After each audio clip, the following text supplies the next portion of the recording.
आजच्या या सुंदर संध्याकाळी नाताळ दिनानिमित्त सर्वांना शुभेच्छा आणि ध्यास फाउंडेशनतर्फे सस्नेह सप्रेम नमस्कार. व्यासपीठावरील श्रेष्ठ मान्यवर, उपस्थित ज्येष्ठ बंधू भगिनी आणि मित्रमैत्रिणी, सगळ्यांना नमस्कार. मला आज 5 मिनिटं बोलत म्हणजे सगळं 5 मिनिटात आठवायचं म्हणजे थोडं कठीण आहे, पण वेळेचं महत्त्व लक्षात घेता थोडक्यात सांगावे. आता हा पर्यावरण हा शब्द सगळ्यांशीच रिलेटेड आहे. पर्यावरण आणि अर्थकारण, पर्यावरण राजकारण आहे, पर्यावरण आणि संस्कृती आहे, पर्यावरण आणि विकास आहे. सगळ्याशी संबंध हा शेवटी पर्यावरणाशी आहे. आता पर्यावरण आणि विकास जर आपण बघितला तर आता मोनोरेल, मेट्रो, मल्टी स्टोरी इमारती, ओव्हरब्रिज, ब्रिज हे असं सगळं आपण बघतो आहे. आणि ते साधताना पर्यावरणाचा विचार केला गेलाय का, ह्याचा विचार कोणी केलाय का? म्हणजे विकास साधायचा, पण तो विकास साधताना पर्यावरण पण सांभाळलं पाहिजे, हे ह्याच्यामध्ये मला अधोरेखित करावंसं वाटतं. तसंच पर्यावरण आणि आपलं रोजचं जीवन ह्या संदर्भात आज मला जास्त सांगावंसं वाटतं. कारण आपण डे टू डे लाईफमध्ये किती पर्यावरणावर किंवा या पृथ्वीवर भार बनत असतो, ते कसं टाळता येईल हे मला सांगायला आज आवडेल. प्रत्येक घरातून शाळा, कॉलेज, हॉस्पिटल, हॉटेल, शॉप्स ह्या सगळीकडनं कचरा तयार होतो. आणि हा कचरा जर योग्य रीतीने सेग्रिगेट झाला नाही तर त्याचे डोंगर बघायला मिळतात आणि त्याची स्थिती आज भयंकर आहे. कारण पुस्तकी ज्ञानात कुठल्याही पुस्तकात कुठल्याही वर्षी कचऱ्याबद्दल कधीही लिहिलेले नाही. कचरा म्हणजे काय, तो कसा वेगळा करावा, तो वेगळा करून कुठे द्यावा, त्याची योग्य विल्हेवाट लावण्यासाठी काय करावं ह्याची कोणाला माहितीच नाही. आणि त्याच्यासाठी आम्ही धडपड करतोय गेली 6 वर्ष. उद्दिष्ट आहे शून्य कचरा, म्हणजे कचराच कमी करायचा. आणि हे होऊ शकतं कारण आम्ही हे फाउंडेशनचे आम्ही सगळे कार्यकर्ते करतोच. त्यामुळे अशक्य नाही, आपण शून्य कचरा करू शकतो. कसा?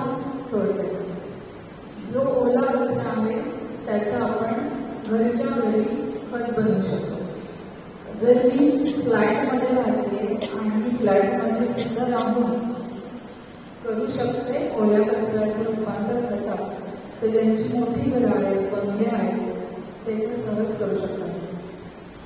आणि जो ड्राय वेस्ट आहे घरातला सर्व, त्याच्यात प्लॅस्टिक आहे जे खूप महत्त्वाचं आहे, आणि थर्माकोल, इलेक्ट्रॉनिक वेस्ट, टेट्रापॅक, काचा, हे सगळं आपण सहज केराच्या डब्यात टाकतो. आणि जेव्हा आपण टाकतो तेव्हा एकदा तरी आपल्या मनात येतं का की ह्या कचऱ्याचं पुढे काय होणार नाही. आता single use and throw, one time use, वापरा आणि फेका, ही संस्कृती आल्यामुळे कचऱ्याचे डोंगर होत आहे. पेपर ग्लास, पेपर कप, प्लॅस्टिकचे चमचे हे आपण छोट्या छोट्या समारंभात सहज वापरले जातात. कारण म्हणते तुम्हाला नको, कचरा वाढतो. पेपर कप, पेपर प्लेटमधून खायला दिलं जातं, त्याचा कचरा ढीग तयार होतो. पण आता हे सांगते की पर्यावरण आणि अर्थकारण, जेव्हा तुम्ही हा कचरा सगळा टाकता तेव्हा आपण फक्त आपला विचार करतोय की मला हे मागून आवरायला नकोय, कचऱ्याच्या डब्यात टाकलं, माझी जबाबदारी संपली. पण इथे आमची जबाबदारी वाढली. कशी? तर जेव्हा हा कचरा टाकला जातो तेव्हा प्रत्येक कचरा हा एकत्र गेल्याने तो सेग्रिगेट होत नाही, आणि सेग्रिगेट झाल्याने ते रिसायकलिंग होत नाही. त्यामुळे प्रत्येक कचरा हा वेगळा वेगळा ठेवलाच पाहिजे. प्लास्टिक सांगितलं तसं plastic, electronic waste, thermocol, paper हे सगळं वेगळं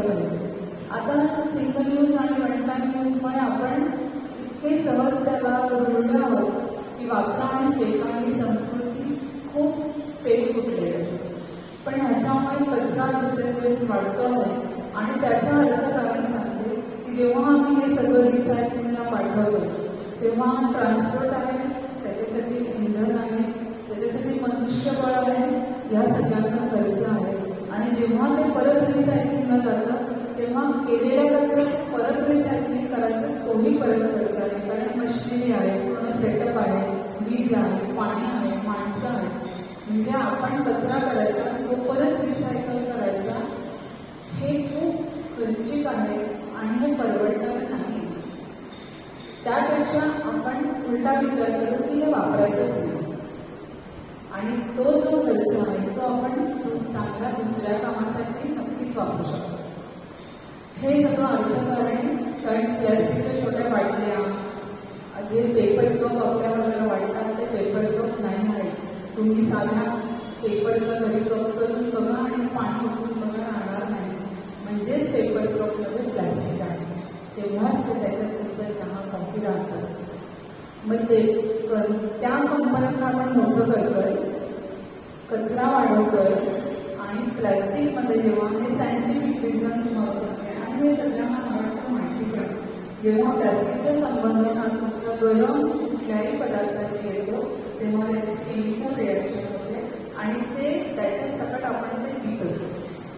आणि 10 पैकी 1 माणूस हा कॅन्सरग्रस्त आहे आज, किंवा जास्त असेल 100 पैकी 1 म्हणा.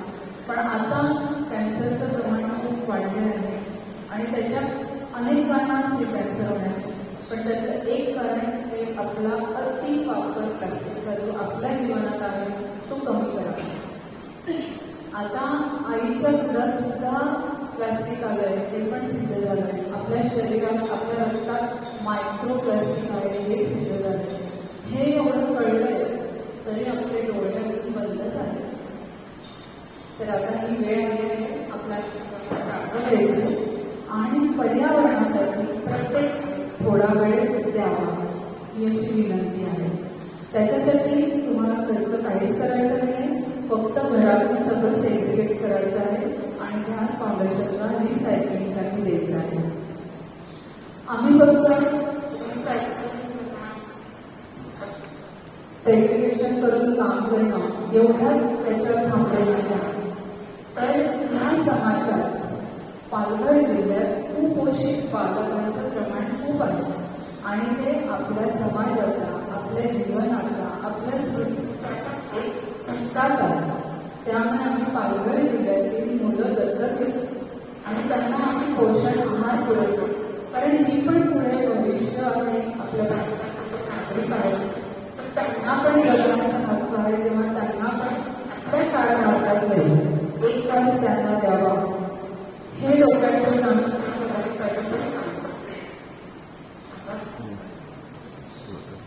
तर हा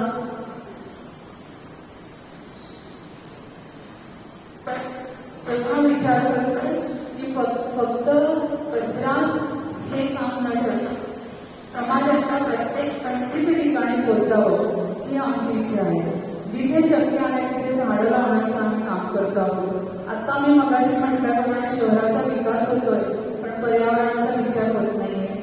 तो विचार करून तिथे शक्य आहे, तिथे जमेल, कमी जास्त कशी आम्ही झाडं लावतो आणि त्यांना संवर्धन, त्याचं रक्षण करण्यासाठी पण प्रयत्न करतो आहोत.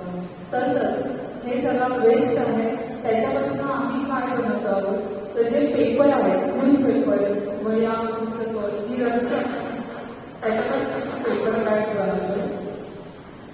जुन्या साड्या, बेडशीट आणि कर्टन्स त्याच्यापासून डोअरमॅट्स आणि पिशव्या बनवतोय. बायो एन्झाईम आम्ही बनवतोय.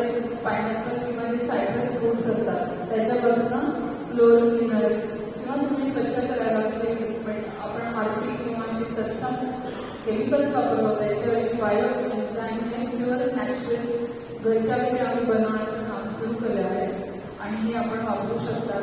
तसंच जी आपण फुलं वाहतो परमेश्वराला, देवळात, चर्चमध्ये किंवा कुठेही, ती सगळी आम्ही फुलं घेऊन त्याच्यापासून आम्ही धूप बनवतो जो आपण परमेश्वराला लावतो. तर थोडक्यात बनू शकतात. तर मी आज तुम्हाला वेळ कमी असताना जास्त बोलणार नाही, पण तुम्हाला सगळ्यांना कळकळीची विनंती करेन की कचरा हा कचरा नाही, कचऱ्याच्या डब्यात कचरा टाकू नका, तो वेगळा करा आणि फाउंडेशनकडे रिसायकलिंगला द्या. त्याच्यात तुम्हाला खर्च नाही आहे. आपल्याला पर्यावरण रक्षण करायचं आहे आणि ते रक्षण करण्यासाठी प्रत्येक जण ह्याला जबाबदारच आहे. प्रत्येकाचं हे कर्तव्यच आहे. आपण अधिकाराच्या गोष्टी करतो तेव्हा कर्तव्य सुद्धा पाळली पाहिजे. तेव्हा प्रत्येकाला मी आज इथे विनंती करते की आणि ही सायकल आहे, सगळ्यांनी एकत्र यायचं आहे. मगाशी फादरांनी सांगितल्याप्रमाणे जेव्हा तुम्ही एकत्र आहात तेव्हा काम जास्त वेगाने पुढे जातो. जसं आपण म्हणतो एकजुटीमध्ये सामर्थ्य आहे आणि प्रार्थनेत बळ आहे. जेव्हा आपण एकत्र येऊ हे चेन आपल्याला पुढे न्यायचे, प्रत्येक घरात